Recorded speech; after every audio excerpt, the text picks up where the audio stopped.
Hey, what's up, everybody? I'm gonna be real, bro. I'm gonna be real with you guys, bro. I still smoke cigarette. My bad. Um, that's not what I really came back on for. But um, June 28th, June 28th, my mom made 16 years with the Lord. God bless her soul. And to be honest with you guys, I wouldn't lose them, bro. I wouldn't lose it. I was fine. I was fine that day. Then my phone started blowing up. Everybody started texting me, trying to call me, saying like, "Oh, bro, you know more Facebook, you know more Instagram. We was trying to find out your number for see if you was okay, this and that." And it was just too overwhelming for me, too overwhelming. Then the next day, somebody told me, "Oh, bro, happy 3 year anniversary." I go, "For what?" For not going back to jail. And that's something I like to share with you guys. 3 years ago, July, I mean June 29th, I got locked up. And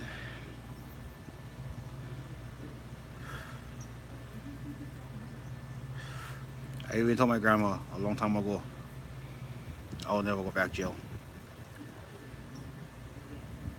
And that was when I was like 21. I went back to jail when I was 34, making 34, 33, making 34. I went back to jail. And the funny thing is, like, people talk about that. People talk about, oh yeah, I found God in jail. I found God in jail. No, God met you there. God met me. God met me at East Triple C. He met me there, and he spent time with me for 4 days, ministering to me through a lot of inmates, a lot of guys that I could relate to, a lot of guys that knew what I was going through, and they told me everything's gonna be okay. And then July 3rd, July 3rd is when I got out on supervised release, and ever since that day, I've been strong with the Lord. I've been trying to find my way. I've been trying to do good, and then one day, I just woke up and said, "Hey, I gotta go back to church." So I went back to church. I went back to Word of Life in Kona, and I've been strong ever since. I went to an encounter. I encountered God and all these things. I don't claim to be a Christian. I don't claim to be religious. What I do claim is that I built a relationship with Christ. And with me smoking cigarette, yeah, and with me swearing half the time, yeah, like how can you be? How can you be? God made all language. I speak the way I speak so I can relate to other people. I don't try to sugarcoat myself. Actually, in the Bible, when they say you swear, swearing is that you saying accusations of the gospel. When you're swearing, you're giving false information, and that's what I had to take a step back from, because a lot of people will come up to me and say, "Bro, you bringing confusion," and I'm like, "What?" They go, "Bro, you're bringing confusion." I go, "Am I?" So just the things that you say is too harsh. Some of the things you say, not everybody can relate to what you're saying. So it kind of boiled down to the point where I had to take a step back and do evaluation of myself. I had to do a personal inventory of myself. Like, okay, where did I go wrong? People ask me for share my testimony. People ask me for share this, share that, what I feel about Christ, what I believe, and this and that, and it's wrong. It brings confusion. When I got a lot of other people out there who saying, "Bro, keep bringing what you bring," so it brought me into one. It brought me kind of into a mental state where I was losing myself, where I was losing faith, where I was getting corrupted in my walk and saying, God, I cannot do this anymore. I'm going to put down the Bible and I'm going to walk away from this. I feel like I'm not worthy for this. And then when I stopped making videos, when I stopped talking about God, when I stopped doing what I was doing, people start questioning me, what happened? It's like, bruh, make up your mind. You said I bring confusion. So when I stop, now you asking me why I stopped doing what I was doing. It don't make no sense to me. What was I bringing? Was I bringing the truth or was I bringing confusion? You tell me. Because in my eyes, I was bringing the truth and you couldn't handle the truth. That's why you said I brought confusion, because you was confused. You couldn't soak in. You couldn't sink in the reality of what God is doing in your life. I share by my experience. I share by my strength and my hopes and my weaknesses. I share by those things. I share what I went through and how God overcame those things in my life. But yet, I was the one that brought confusion. I was the one that didn't make sense to anybody.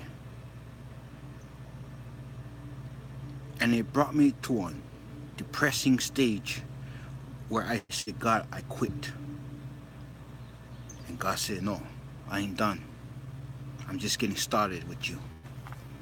You're going to take some time off. We're going to have to reevaluate yourself. We're going to have to do some other stuff. We're going to have to do some other things. I'm going to take you off of these things that you're doing now. And we're going to take you to a dark place, on isolation. And you're going to learn. And you're going to come back stronger than you ever did. So, this is the game plan. A wise man once told me, with power comes great responsibilities. I used to always be the one to always tell God, why do I always get the short end of the stick? Why do I always get the shit end of the stick in a lot of things? Why is my life the way it is, God? And that's what God told me. With great power comes great responsibilities. I wasn't ready. I wasn't ready for the world to persecute me the way it did. I wasn't ready to handle the criticism the way the world did to me. I wasn't ready for those things. But when I took some time off, when I went to the special place, when I went to that special place with Christ, and I had to understand what Christ went through, how people persecuted, how people said that he brought confusion, how people said this, how people said that about him. What makes me any different than Christ? I had to go through those things. When I came to Christ, I said, make me bold, make me courageous, make me like you, Christ. Make me bold like Paul. Make me courageous like Joshua. Make me chase after you, God, like David. And make me humbled like Jesus. I asked for the 4 strongest warriors that God ever faced, that God ever equipped. And maybe that's the problem sometimes. People see the four horsemen in one person. They see me as a threat. They see me as a force to be reckoned with. I've been spoken over me many times that Kenneth, you're gonna do great things. You're gonna be what? What am I gonna be? I'll do what? I can do great things. I tried. I tried to reach many people. I tried to help other people. And maybe at one time in my life, and I had to be humbled on this one, I cannot save nobody. I can help, I can minister, I can talk to, I can encourage. But the one thing I cannot do is save anybody. There was one point where I cried out to God, said, I am Jesus. I can help, I can talk, I can minister, and I can encourage. I cannot save. I can bring people to the one who did. Which leads to this one saying that I always say majority of the time, most of the time. Majority of the time is you can lead a horse to water, but you can't make it drink it. Goes with I can bring 1,000,000 to the bar, but I can't even bring one to Christ. Or I can bring 1,000,000 to Christ, but I can't make them worship Him. Get what I'm saying? There's a lot of philosophies. There's a lot of philosophies, a lot of analogies, theologies, whatever you want to call it. There's a lot of those things. You cannot squeeze an apple, or you cannot squeeze an orange expecting apple juice to come out. You can bring a horse to water, but you can't make it drink it. I can bring 1,000,000 to Christ, but I can't make them bow down. What do you mean? I cannot. You gotta choose. I can take you to Jesus, but you gotta be the one to bow down. I can take you to Christ, but you gotta be the one to let Him enter your life. You got the choice. You got the world in your hands. God doesn't have the world in His hands. You got the world in His hands. And what is the world? You. Everything that you possess, everything that you hold dearly to your life, that's your world. I can bring you to Christ, but if you cannot let that go, I can bring you to Jesus. I can bring you to Christ, all I like.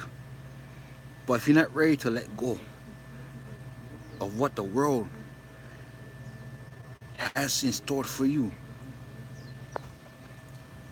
you want the finer things in life. A big old house. You want fancy cars, nice jewelry, big wardrobe, a full closet full of clothes, shoes, whatever, unnecessary stuffs.